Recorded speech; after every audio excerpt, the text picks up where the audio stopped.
a little music to warm us on this blustery day.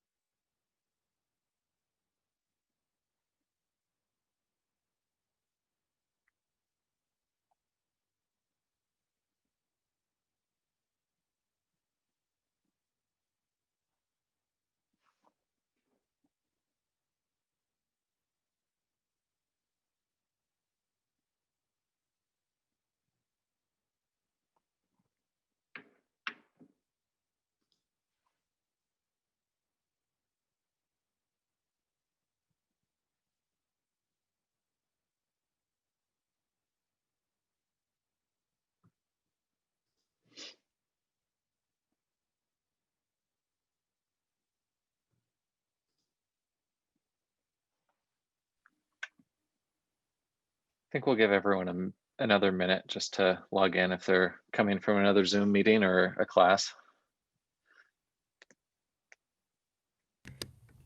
It takes an extra moment to dust off the slush from our shoes on a blustery, wintry mix kind of day like today.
Okay, I think we'll go ahead and get started at this point.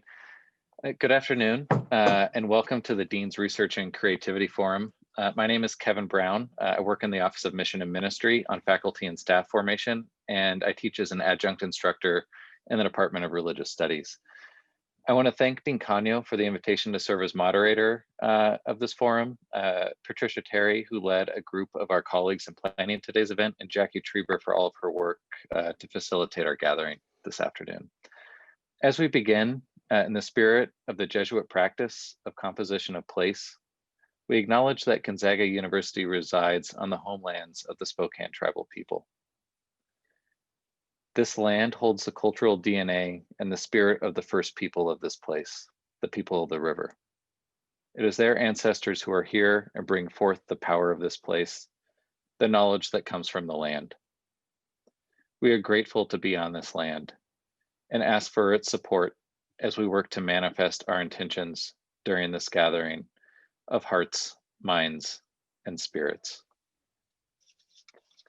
This semester, Dean Canio has invited us to reflect on how the liberal arts and sciences foster healing of the personal and social fabric of our communities.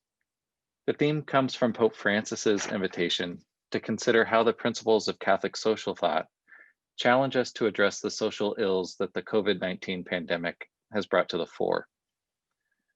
A committee of our colleagues discerned that the principle of the common good, a central principle to the Catholic social tradition, would offer a focused starting point for this discussion. And I invite you, if you have not already, to view Patrick McCormick's video on how the Catholic social tradition's understanding of the common good, with its twin emphases on the flourishing of each person and the flourishing of the community, might offer insight into what authentic healing entails. In our context in the United States, the pandemic has once again revealed the deep racial inequities and injustices that mark our communities. The disproportionate effects that the pandemic has had on Black communities, Indigenous communities, and other communities of color along with the continued murder of unarmed Black and brown women, children, and men by police, evidence that white supremacy continues to shape our way of life in the United States. The hate crime perpetuated against Gonzaga's Black Student Union this past weekend is a painful reminder that if our university is going to live as a community marked by healing, it must continue to resist and root out the white supremacist ideologies, systems, and practices that affect our own life and work together. The Catholic social tradition affirms that healing and reconciliation are marks of a flourishing community and flourishing persons within that community. They are signs of the common good. But they are only possible if justice is first achieved. In other words, the common good is realized only by living into what liberation theologians have identified as God's preferential option for the poor and marginalized. The idea that if the common good is going to be made concrete, we must opt to side with those who have been pushed to the margins of society by systems of structures of oppression and those who benefit from them. If we do not do this work, especially within our own community, we cannot call ourselves a Catholic and Jesuit university. As Professor McCormick argued in his video introduction to today's theme, the principle of the common good also maintains that the work of repairing and rebuilding what has been broken by human beings' failure to live in right relationship with one another is discerned through the particular insights and gifts of each member. This afternoon, 5 of our colleagues, Tim Westerhaus, Gloria Chien, Raven Maragh-Lloyd, Brian Cooney, and Brian Henning will offer insights from their own research and creative work that might inform our collective work toward justice and healing within our communities. Our time this afternoon will begin with their presentations. After all have presented, we'll break out into small group discussions for about 10 minutes before coming back together to engage the panelists and discussion. And before we begin, just a quick reminder to ensure that your microphone is muted during your presentations. I have a napping dog right behind me, so I will be ensuring that mine is muted, so when she hears the door open, she doesn't go berserk in the middle of someone's presentation. And so I just ask that you do the same. Our first presentation comes from Tim Westerhaus, Associate Professor of Music and Director of Choirs and Vocal Studies, and Gloria Chien, Assistant Professor of Religious Studies, who will be presenting on mindfulness and music. Mindfulness with Music is a creative and centering initiative born out of my experience on campus and from scientific data on music and wellness in collaboration with students and with Gloria. Our students face ever-increasing mental health challenges. Gonzaga's National College Health Assessment in 2019 revealed that 92% of our students feel overwhelmed, 90% feel exhausted, 67% felt overwhelming anxiety. In the wake of the hate crime committed this past week, one of the Black Student Union members shared that being a college student is already hard enough. We also know from scientific studies that just listening to music can reduce pain and increase dopamine levels, which help us feel alert, focused, motivated, and happy. Actually singing actively increases oxytocin, a neurotransmitter crucial in social interactions and in bonding. Singing also lowers cortisol levels, which are connected to anxiety and depression. Mindfulness with Music aims to reframe live choral singing from a performative concert experience to one that aims more intentionally to foster mental and emotional wellness for singers and participants by alternating music with mindfulness reflections, in this case, with my partner, Gloria. Thank you, Tim, again for your initiation. My sessions during this event integrated 3 aspects. First, my inspiration from the lyrics and the background of the music. For example, one piece has been used for protest, so I connected it with reflection on recognizing racism. Second, some principles that I learned from the community resiliency model. This model invites participants to be aware of the pleasant or neutral sensations so they can return to their resilient zone and handle their feelings better. Third, as a certified cognitively based compassion training or CBCT instructor, I used some visualization and guided meditation skills from CBCT. Now, Tim and I are going to demonstrate how we run this event. I hope the way we employ music and contemplation exercise will be useful in your classroom or in your wellness toolbox. Thank you. We'll share a short excerpt of the Mindfulness with Music offering that we presented with students on October 16th.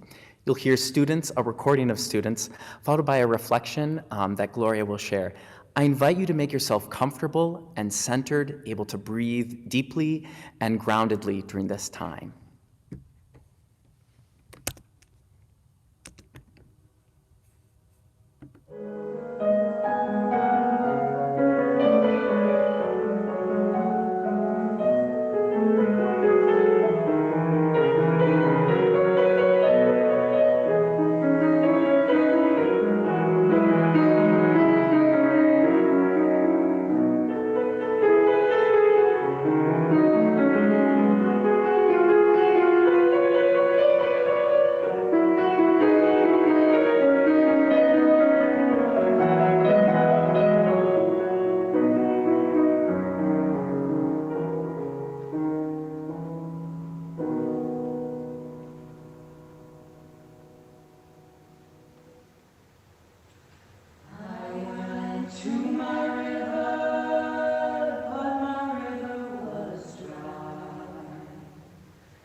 Hi, everyone.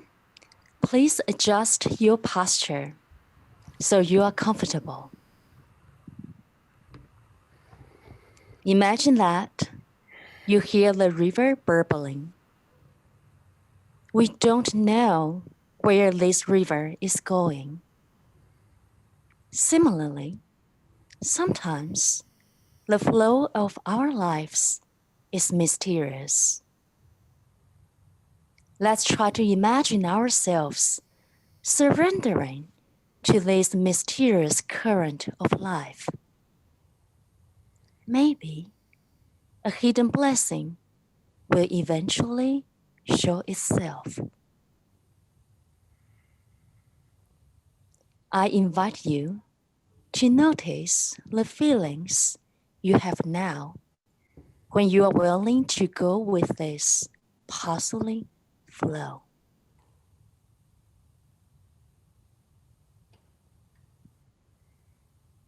You may feel relaxed or a sense of lightness. If those feelings are pleasant or neutral to you, please pay attention to them.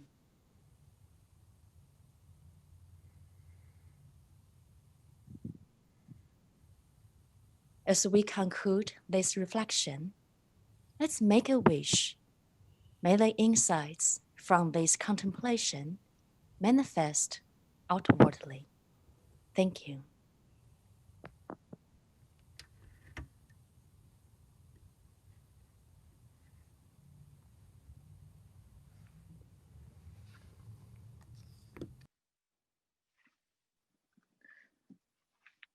Thank you, Gloria and Tim, for that presentation of both your research and an opportunity to experience it and center ourselves as we move forward with our discussion today. Our second presentation comes from Raven Maragh-Lloyd, Assistant Professor of Communication Studies, who will be presenting on understanding polarization online toward digital healing. Thanks so much, Kevin, and thank you, Gloria and Tim, for such a beautiful way to start. I have to say, I teach public speaking all year long, and this is a wonderful reminder for me of empathy with my students, because I sometimes forget how nerve-wracking public speaking is, even if it's to a computer. So that's healing, right there in terms of empathy. So I want to talk today about healing in the digital sphere. Many of us turn toward Twitter channels or perhaps TikTok or Instagram, shout out to my students who are here, for not only information, but for reprieve. As a communication studies researcher, I ask questions about language and discourse, specifically in the realm of race and technology. Currently, I'm involved in a project that explores radicalization online.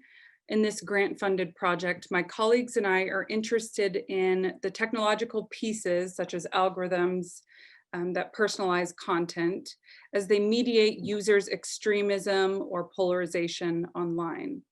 We can think of the heinous 2015 Charleston, South Carolina shooter here.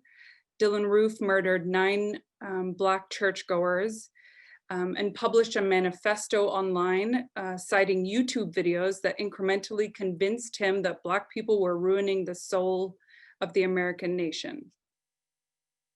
So we know that digital networks are fraught with what digital researchers call echo chambers, or silos that simply reflect our own viewpoints back to us. You might think about your own Facebook, Instagram, or Twitter network and how much political, religious, or social information gets suggested to you based on what these digital platforms have surmised you care about.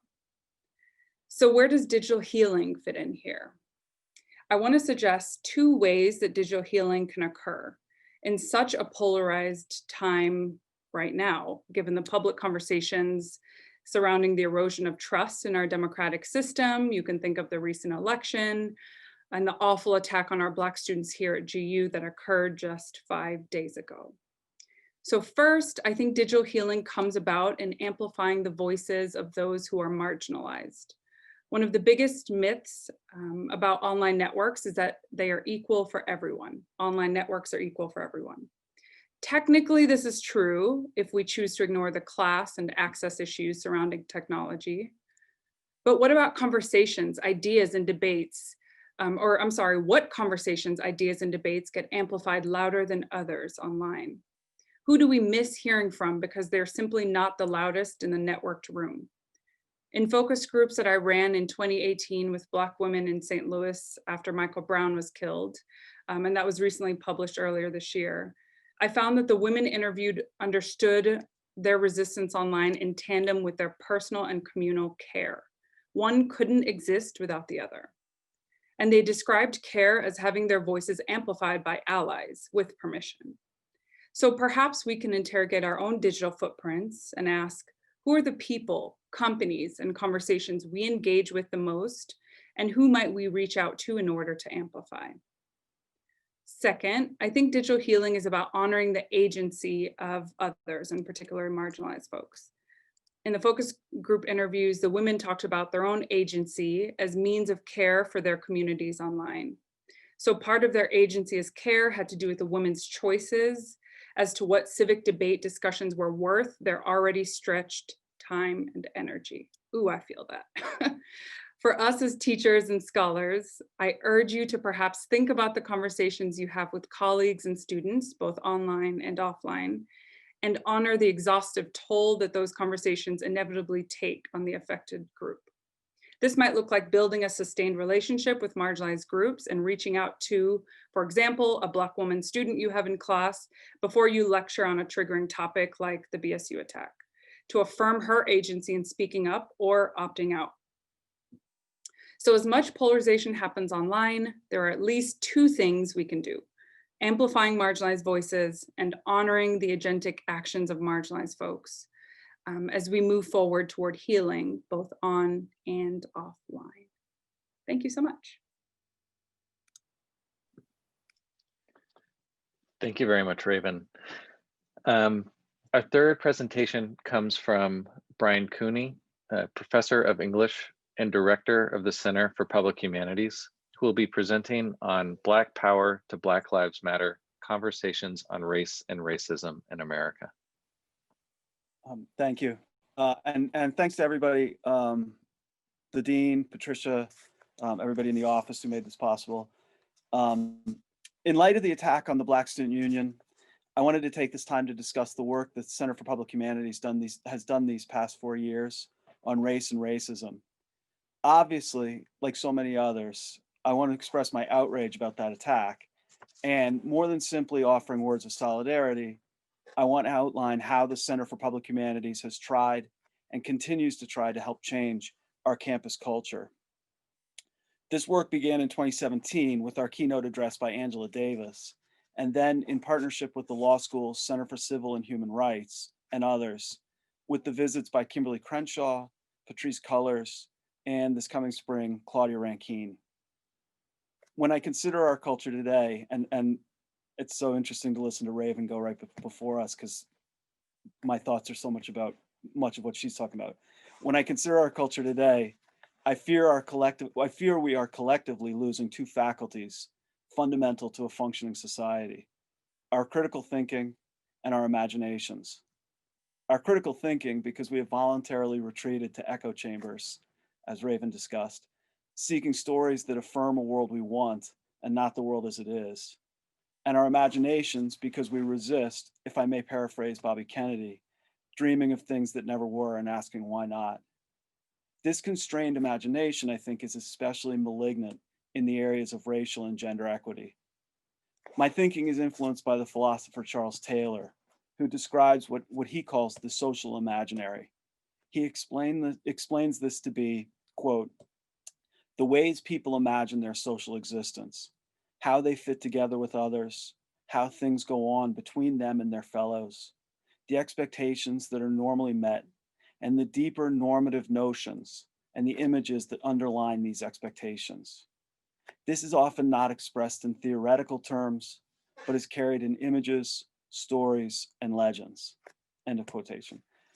Our inaugural guest, Angela Davis, reminds us, though, that, quote, more often than not, universal categories have been clandestinely racialized. Any critical engagement with racism requires us to understand the tyranny of the universal, end of quote. I reflect on these two positions in the context, for example, of the Where Were You When video that students released as we were working on booking Davis. I was struck by the observation many of them made that students of color were not zags. The failure of our own community's social imaginary to be inclusive in what I think many of us had complacently thought of as a universal category.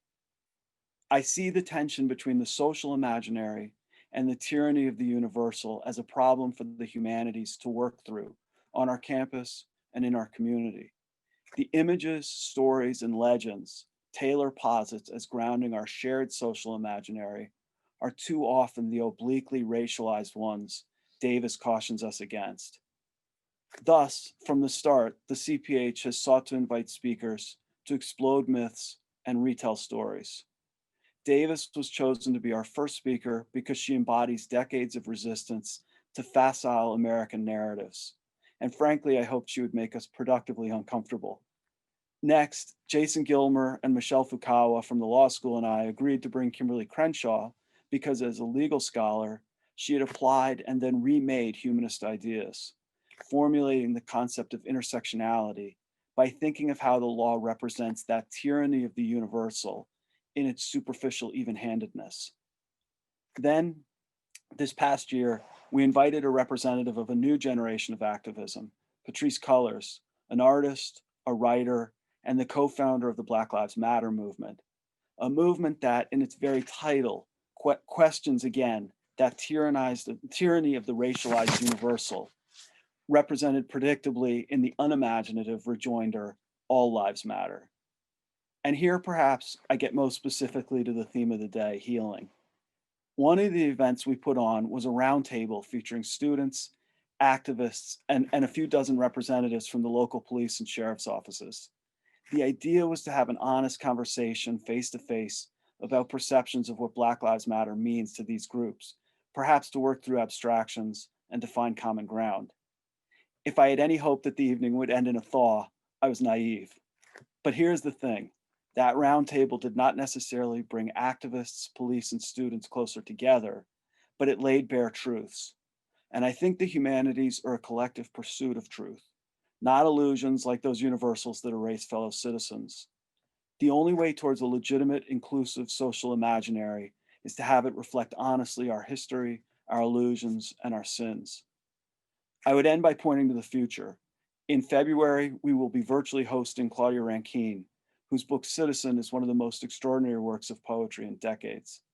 A work that, as the title suggests, reimagines one of those categories that Davis might argue is a tyrannizing universal, the sort of abstract legal category Crenshaw forces us to reconsider. What does it mean to be a citizen in a country that too often renders you invisible? Or we might add, a student in a community that does the same. I hope you will all attend and take part as we continue this work. Thank you. Thank you very much, Brian, for that presentation. Our final presentation comes from Brian G. Henning, Professor of Philosophy and Professor and Chair of Environmental Studies, who will be presenting on integral ecology and the great work ahead. Thank you, Kevin. In the opening decades of this millennium, long simmering conflicts have exploded into a rolling boil of fear, hatred, and violence. Whether we are talking about the ascent of religious fundamentalism, the mainstreaming of sexism, or the ugly ascent of racism and white nationalism, there's a move away from tolerance and appreciation of diversity toward the ever more strident formulation of absolutist positions. Dogmatism in its various forms seems to be on the rise as the rhetoric and reality of compromise and consensus is too often replaced with the vitriol of hate and division. These trends take on an added urgency when we consider the environmental crises that threaten not only human civilization, but all forms of life on this planet. The last third of the 20th century witnessed a break in Earth-human relations.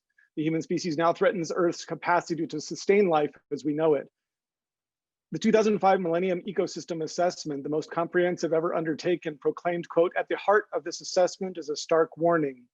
Human activity is putting such a strain on the natural functions of the Earth that the ability of the planet's ecosystems to sustain future generations can no longer be taken for granted," end quote. Given the state of the world and how we got here, it's beyond my comprehension that baby boomers or Gen X have the audacity to criticize millennials or Gen Z. It's not young people's selfishness, short-sightedness, and greed that has brought us to this moment of social and ecological crisis, but it is our young people who are left trying to pull us back from the abyss. At this pivotal moment in history, all fields of human inquiry are called upon to collaborate in what the eminent cultural historian Father Thomas Berry called the great work of our era. That is to transition from a period of human devastation of the earth to a period of sustainable Earth-human relations. The Jesuit commitment to justice adds the insistence that such ecological sustainability be marked by environmental justice for the poor and the vulnerable. As Pope Francis writes in Laudato Si, quote, "Today we have to realize that a true ecological approach always becomes a social approach. It must integrate questions of justice and debates on the environment so as to hear both the cry of the earth and the cry of the poor," end quote. Key to Pope Francis's vision is what he calls integral ecology. To be integral is to be whole or complete. An integral ecology is not one in which humans merely seek to make the hamster wheels of consumption sustainable while the masses lead quiet lives of desperation.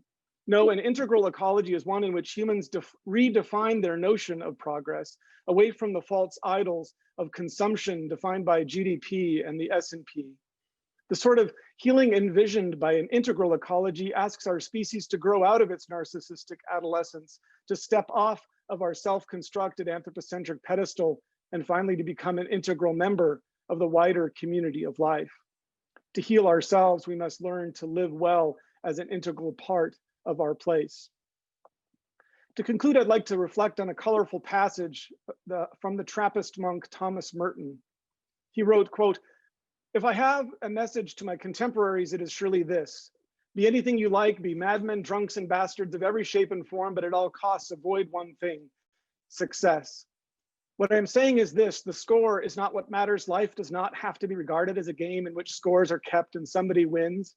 If you are too intent on winning, you will never enjoy playing. If you have learned only to be a success, your life has probably been wasted. If a university concentrates on producing successful people, it is lamentably failing in its obligation to society and to the students themselves," end quote. This may sound like strange advice to be giving, but surely, isn't it true? Legions of poor people around the globe suffer unimaginable hardships in the world created by successful people. Racist trolls target people of color with impunity in this society created by successful people. The climate changes and the seas rise through the business models of successful people. The frayed threads of our world are unraveling at the hands of successful people. We need desperately to pursue new ideals to redefine what counts as success. Commenting on Merton's claims, the political scientist David Orr puts it this way, quote, "The plain fact is that the planet does not need more successful people, but it does desperately need more peacemakers, healers, restorers, storytellers, and lovers of every kind. It needs people who live well in their places. It needs people of moral courage willing to join the fight to make the world habitable and humane. And these qualities have little to do with success as we have defined it," end quote. At its best, a Gonzaga education invites us all to participate in the great work of helping to educate the next generation of peacemakers and healers. And I'm honored to be part of that worthy project.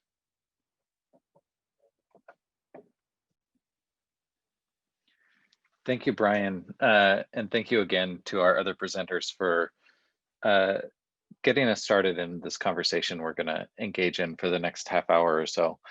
At this time, we're going to break you into discussion groups. And before I do that, I realize I neglected to thank someone else who's put in a lot of work to make sure that this event can take place. And that's Tara McAloon in the Dean's office. So thank you, Tara, as well, for all you've done to make this happen. Patricia Terry has just put in some instructions for the discussion groups. And what we're going to ask is for you to comment on how your own disciplines or expertise can contribute to healing the community, or to identify a question or two for the panelists, and to designate someone in your group to enter that comment in the chat when the large group reconvenes, and just to make sure we're back in the large group, or else we won't, the rest of us won't be able to see the question. And when you designate that someone, we ask that you don't designate someone who just presented. Give them a little break and invite one of our other colleagues to be that person. And then we'll come back together for about 15 to 20 minutes of large group discussion. And I will do my best as moderator to get to all of the comments or questions that come through the groups and offer them to the panelists. So we'll see you all in about 10 minutes.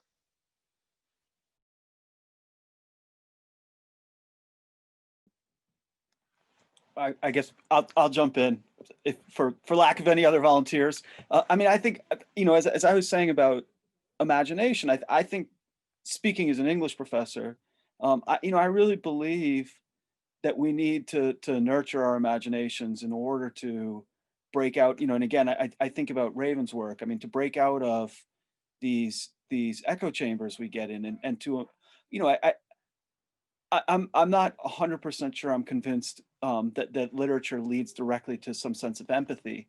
But I think we do really need to be able to think through other people's lives as much as possible, right? To use the exercise of imagining being somebody else, or imagining being in another state, or imagining a different world. And I think when we lose that, when we become too linear, and when we accept things simply as they come, I think that we get locked in these problematic paradigms. So.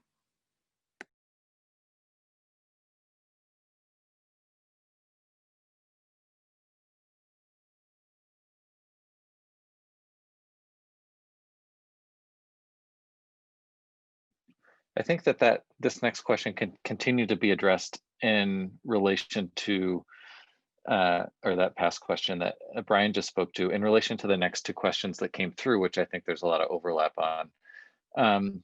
The first one asked specifically, how can we sustain a healing context for our Black students and our LGBTQ plus students in wake of Sunday? How do we ask those students, those communities of students, to articulate their needs, and when does that become painful for the students to constantly be asked to articulate those needs to others? And how do we commit to listening while avoiding putting the burden on those who have already been marginalized and have already been victimized by acts of hate? And the next question kind of builds on that more generally, and just how do we continue to support our students? And if there are any students here, while not putting too much of a burden on you, we would love to hear from you as well in terms of how we can do better. So yeah, I'll just open that up to our panelists, and if there's students who want to chime in, or if you feel better putting your name in the chat and then I can call on you, happy to do that as well. I'd like to offer that in music, particularly recently in light of the conversations about what voices we highlight, and not just putting others on the spot, but really deeply individually engaging with the experience of those who experience one different from our own, is so important. And I have found that music is both a disarming but also uncomfortable, but safely uncomfortable space to do so. In particularly with regard to the experience of our lesbian, gay, bisexual, transgender students. This last spring, our chamber chorus was engaged with almost performing Considering Matthew Shepard. And we have a mix of gay, straight, and bisexual students in that chorus. And it was moving and eye-opening, and an experience of creating empathy for everyone in that room. And it was a safe place for those who do not identify as gay or lesbian to engage with that story. The more opportunities I find that we present our students to engage with that, can relieve the burden of that small subset of people to have to continually share that story. We have a responsibility, if it's not my experience, to live and to learn as much as possible in others. And there are ways that our disciplines, I think, can uniquely do that. Yeah, to Tim's point, I think a lot of that work is having already developed, or having a foundation or relationship with these students before incidents happen, right? So that when incidents happen, all of a sudden you're not reaching out to the queer student in your class and you've never asked them before about their experience, right? In an appropriate way, of course. But I think having those sustained relationships, showing up to BSU meetings beforehand, or reaching out to whatever organization can help to foster healing, not just in times of chaos. So in my case, since I teach Buddhist meditation and practice as well as religions of Asia, so in terms of LGBTQ students, or other issues related to racism, I try to connect those issues with Taoist texts and Buddhist texts. So in class, we will talk about how ancient Asian religious texts really, if we put those texts into today's cultural environment, they do think any kind of discrimination against ethnic groups or sexual orientation is violating ethical principles. That's first. And the second, based on my personal conversations with my students in class after the Zoom bombing, I noticed that there's some gap between what students think the university should do or have not do, and what university already actually has been doing. So there's a gap. So some students are angry because they think the university is not doing enough, but actually university is already doing something. So I think this could be the challenge for Emery or for the administration, because as a faculty member, I think I receive more information than the students. So I feel that there's a misunderstanding, and I think we, as a professor, sometimes I try to clarify some misunderstanding and tell my students that, okay, the university is doing X, Y, and Z, and we hear what you what's your concern, and I will report to administration. Yeah, like there's a petition now. My students send me, oh, there's like 8,000 students. I don't know whether they are all Gonzaga students, but 8,000 people sign up and ask Gonzaga to notice this issue. I think, I don't know, I feel a little bit uncomfortable seeing that, because I know that the university has been doing a lot of work on this, but it seems like there's a gap about in terms of the information students are receiving. Yeah. So I see that one of our students, Marlon Jones, has his hand up to make a comment. So I want to invite Marlon to go ahead and address us.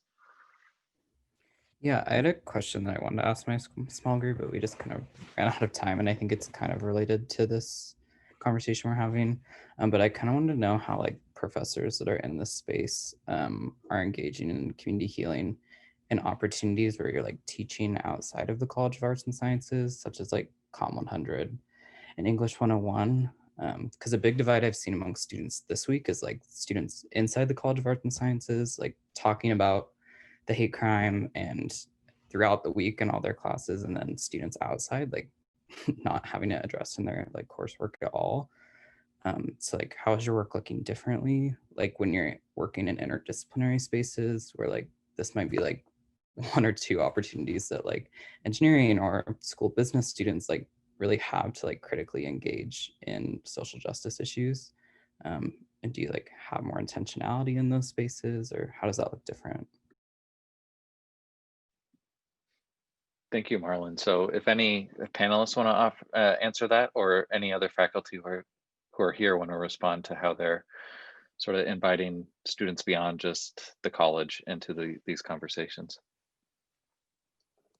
I would just say that as a partial sort of entry into the hard question that Marlon brings up, I would say that this should be the part of the value of our core curriculum, that all of our students are taking philosophy and history and English and arts, and that those should be opportunities threaded throughout their education to be understanding the history of these questions, and then learning how to participate in them today. And although that decreases in the 4 years that they're here, I'm hoping that those core conversations are there throughout. Whether we're doing a good job of them, I would want to hear from the students to say whether you feel like my philosophy colleagues, are we doing a good job? I would like to hear from you about whether you think so. But that should be where we should be having those. I would not want to let my colleagues in engineering and business and nursing and education off the hook, and I don't think they'd want to be.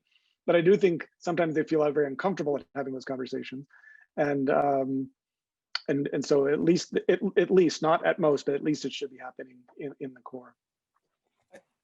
I would just add, I mean, Marlon, I think to me, that's the most essential question on campus. And I think that in the last number of years, as in the center, as we've been working on these issues, the most difficult thing, and I would say, frankly, the biggest failure that we've faced is bringing in a number of parts of the community that otherwise don't have these conversations. I mean, we have reached out to faculty groups, to student groups that we know aren't already engaged in these topics. And time and again, we find that people don't want to do it. And so I think the greatest challenge that we face, and you can probably even see it just looking at the panel of faces that we see here, the greatest challenge we face is that very frequently when we have these events, we see our old friends. And the question is, how do we draw new people in, right? How do we get the disciplines who aren't talking about this to talk about it? And how do we get the students who say, that's not about me, to come to our events and hear these things, even if they disagree? I am dying to have a panel someday where we have students stand up and say, I don't agree with this topic. And here's why, because that's when the work is getting done. When we all agree, nothing is accomplished really, because we came in believing and we leave believing. And so, we don't want to, again, Raven, I keep coming back to your presentation because it was right on, but we don't want to be one of those echo chambers. We desperately want not to be that. So I think this is something that a challenge that the faculty face, and a challenge I think that the students face with us. Could I speak up Julian. just for a moment? Sorry. Marlon, I'm Molly Kretschmar-Hendricks. I'm the director of the core curriculum, and I'm not a panelist, but Brian Henning opened the door for me to just make a brief comment about the core. I am working with my core executive committee. I'm also on the College of Arts and Sciences Diversity, Equity, and Inclusion Council. And we are going to do some very intentional work to unpack the core curriculum and to look for opportunities to embed the very critical DEI work throughout the curriculum in a more robust way. So you have my commitment on that as core director, and I will be following up, happy to follow up with you directly, but certainly looking forward to working with my colleagues on that work as we move forward. And I see Julianne Mora has her hand up as well. And then we're just about time. So after that, I will wrap us up because I don't want to keep people too much over the 1 o'clock. We built it in a little bit, but go ahead, Julianne. Thanks. I'm not a panelist either, but I do actually work in engineering. I'm a College of Arts and Sciences faculty member. I teach the comm part of the core to the engineering faculty. And so I would actually say that our students are very familiar with the core curriculum, but they only see it represented in certain classes. And so the things that we're talking about here, the necessity for support and inclusion, only happens in part of those spaces.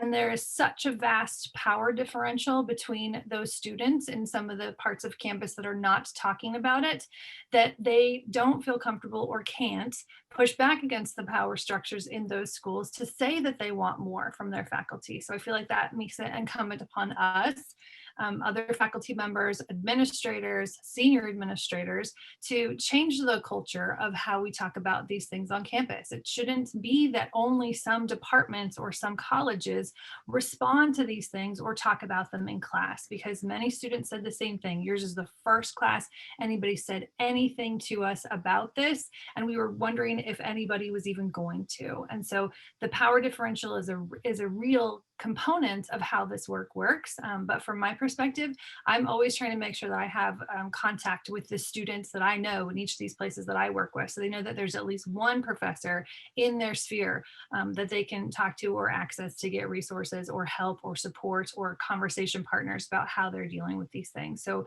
that's my personal commitment, but that's certainly not, I think, the standard model across the entire school. And I feel like that should be a workable goal for us. Thank you, Julianne, for that. And there are some questions that are popping up and some excellent observations and points that are popping up in the chat. So I encourage people to take a quick look at that as I wrap things up. As I wrap things up, I want to thank, again, Tara and Jackie and Patricia Terry and the planning committee for all the work they did to bring this event together, as well as our excellent panelists for really thought-provoking presentations and challenging presentations. When we met with the panelists last week, Dean Canio noticed sort of an emerging pattern that made choosing the order really easily. She noticed that we could begin with sort of the healing of self with contemplation and Gloria and Tim's presentation, and moving outward toward the healing of relationships and ravens, the healing of communities with Brian Cooney's, and then the healing of human ecological relationships with Brian Henning's presentation. And as I was hearing all four presentations today, I was asked to sort of identify a common theme to wrap us up. I came back to a date that the university is going to commemorate, at least in a small way, next week, which is the 31st anniversary of the martyrdom of the 6 Jesuits of the University of Central America and their 2 lay companions. And Ignacio Ellacuría, who was the president of the University of Central America and a Jesuit, said that a Jesuit university is called to be a social force for transformation toward healing and through justice. And he understood that to be bringing about the realization of the reign of God. So if you could permit me just 30 seconds of quick systematic theology as a systematic theologian. The womanist theologian, Sean Copeland, talks about the reign of God as the political imagination of Jesus, rooted in his integration of his self as a Jewish person living in Roman occupied lands, imperial lands.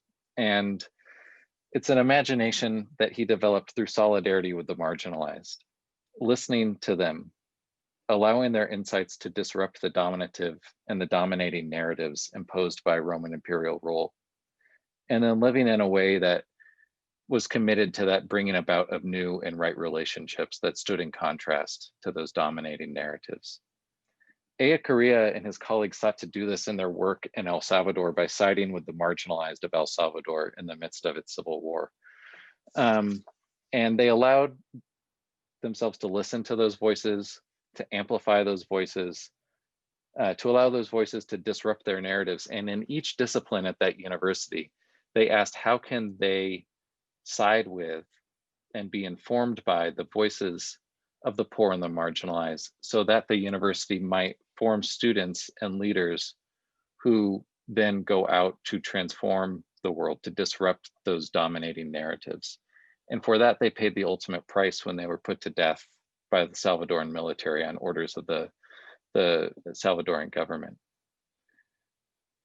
I think today's presentations embody how Gonzaga can live into a commitment that implicitly shows what the critical dialogue between a faith commitment to justice that's rooted in our mission statement and reason, the insights that emerge from each of our disciplines entail. What does that dialogue look like? How can we bring the insights of each of our discipline toward the realization of the common good that's right at the start of our mission statement? And I think that these presentations focusing on healing of self, healing of relationships, healing of communities, and ecological healing invite us to begin that work. And so I want to thank our presenters again. I want to thank Dean Canio for envisioning this forum and inviting us to come together. And again, Patricia Terry and her committee, and Tara and Jackie for all the work they did to make it happen.